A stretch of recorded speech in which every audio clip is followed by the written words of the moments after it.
I have had many experiences, including this moment, of alignment with my vortex, alignment with law of attraction, manifesting energy. And I'm also, I felt so connected to Source that I feel such an encouragement to teach and share the insights that have come to me, that I've started a YouTube channel and Instagram where I share my insights.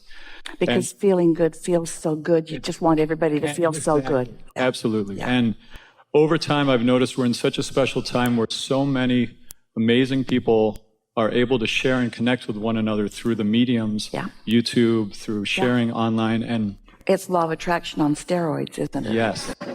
And I've noticed in the teachers that I've studied and spoken about on YouTube that there are different primary notes that teachers seem to resonate.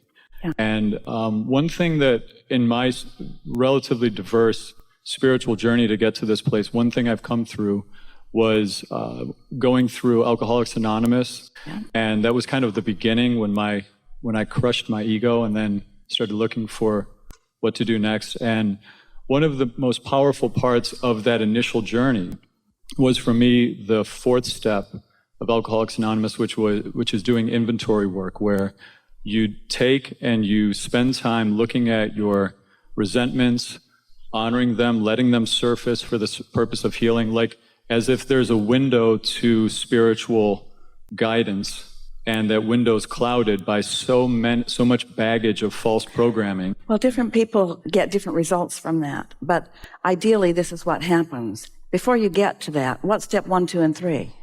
Step 1 is admitting that you're powerless. Let's see, what is step 2? Does anyone remember what step 2 is? I haven't done these steps in a long time. Yeah. Right. Power that is taken it away from us, to be restored to sanity. Yes. And then making a decision to turn your will and your life over to Creator. So being in a place of giving up, being nice to yourself in the process, acknowledging that there is a Creator, that helps. Yeah. Acknowledging that there is something to reach for, yes. And then the inventory thing, if you have come into alignment with who you really are, and you are taking inventory from the perspective of your inner being, you are adoring yourself and blessing yourself for every resistant thing that you ever lived, because it's what's brought you to this powerful place of desire.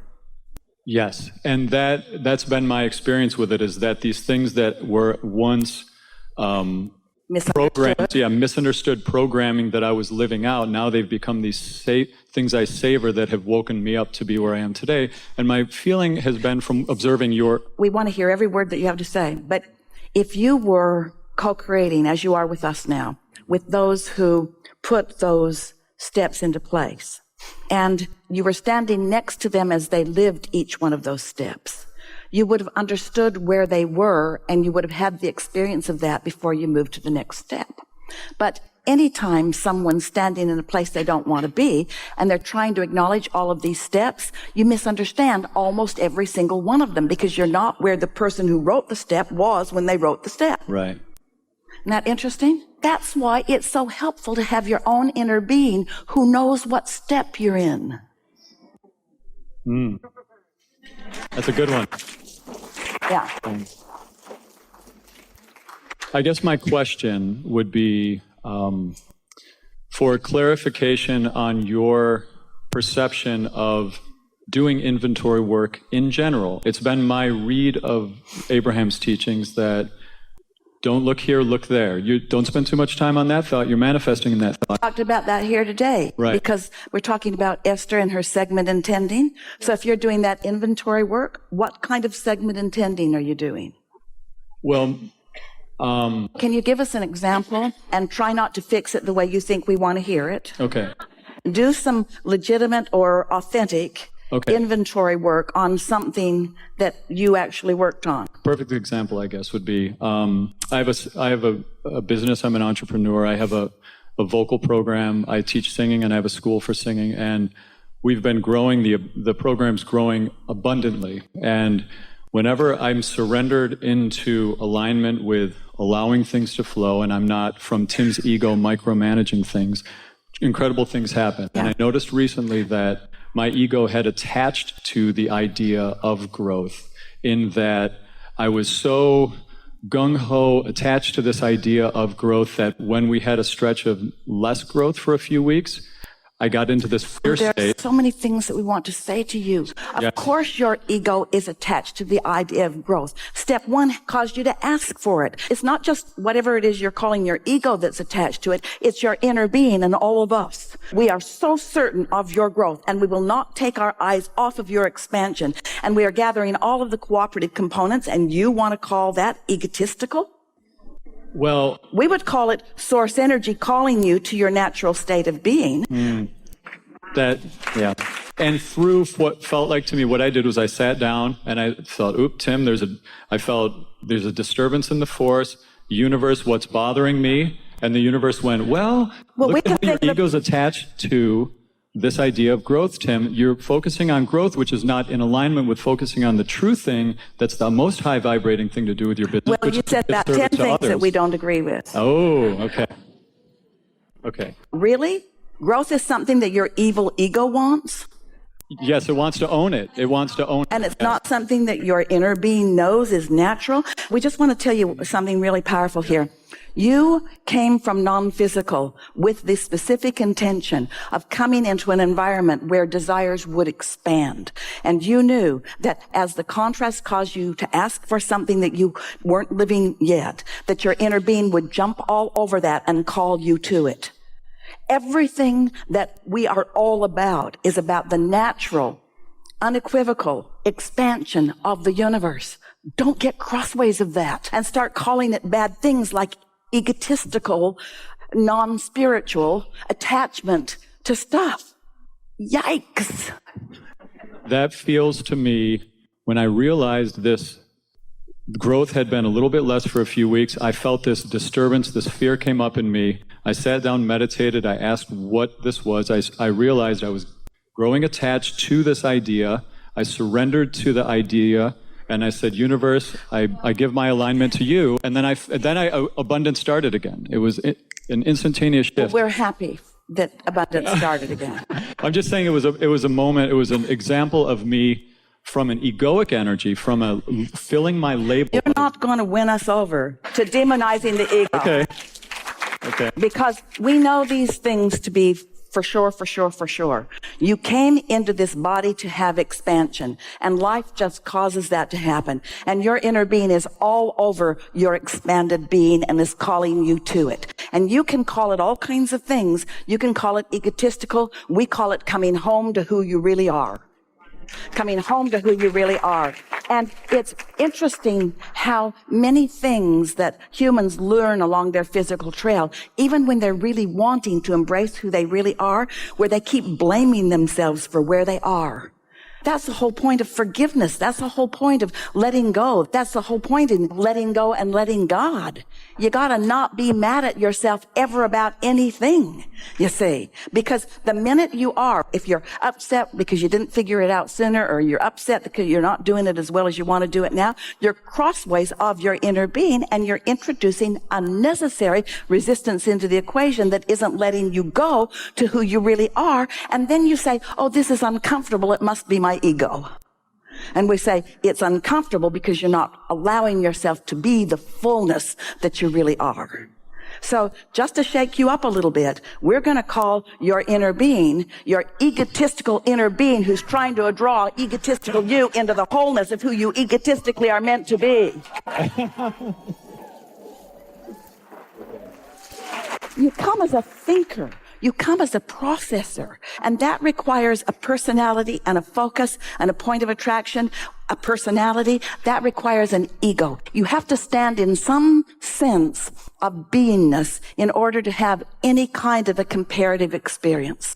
And the comparative experience that you're having from your inner being's point of view is never wrong. It's always just right, because you never get it done and you can't get it wrong. And the reason it's never wrong is because it's never done. So it's just a constant molding yourself. And so really what you're doing is life is causing you to expand, and then you're just wanting to let yourself keep up with your expansion.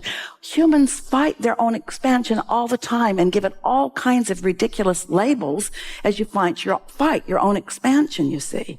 So whatever process you were doing, as you process through that and stop doing that, then you come back into alignment.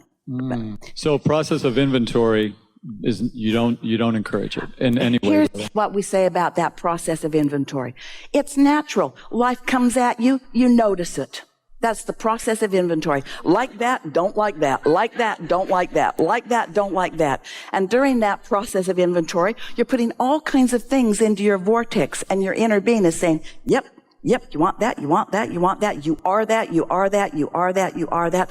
So that process of inventory is really what we call step one.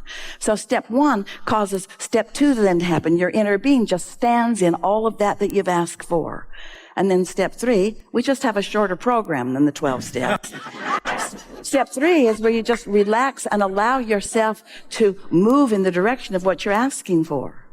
And step four is you just get really good at that. And step five is you're so good at it that even though you're back in a process of sifting and sorting again, you're not mad at yourself because you understand it's the way the universe works. If it weren't for variety, you couldn't choose anything. And if you couldn't choose anything, you couldn't be a deliberate creator. And if you couldn't deliberately create, then there wouldn't be any way for you to have satisfaction. Esther said to someone the other day, who was someone very dear to her, who was guiding somebody else very dear to her.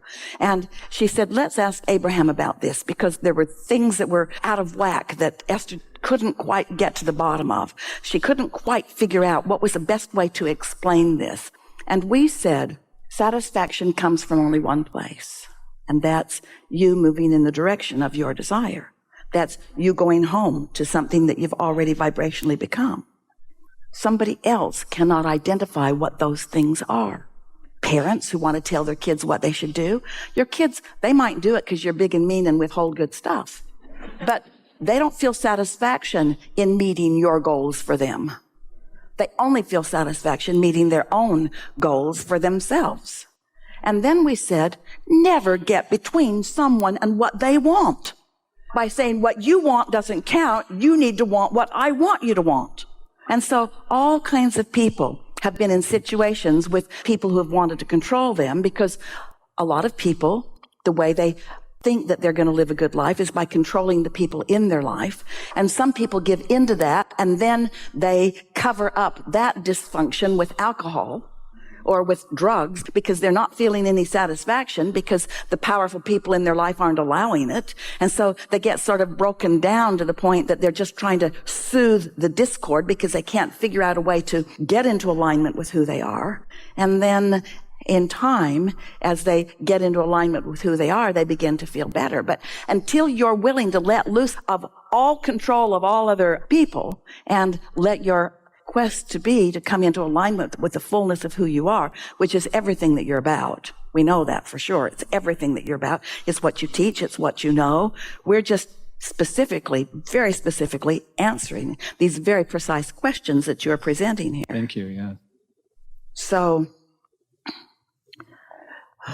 egotistical you.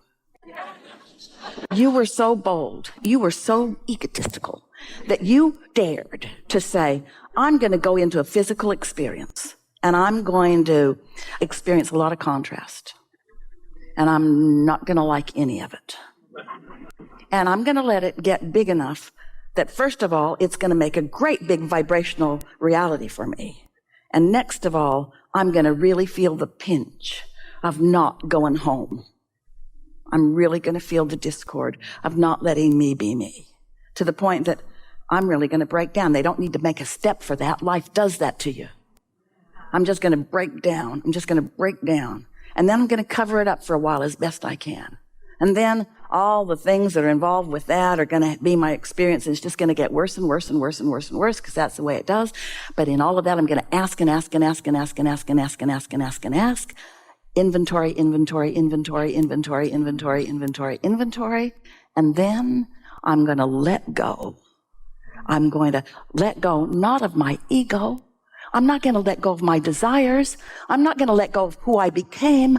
I'm going to let go of the resistance I practiced in order to survive. Ooh. And then I'm going to start coming back into my own. and my inner being's going to love me. And that's going to feel weird to me because I'm not used to that.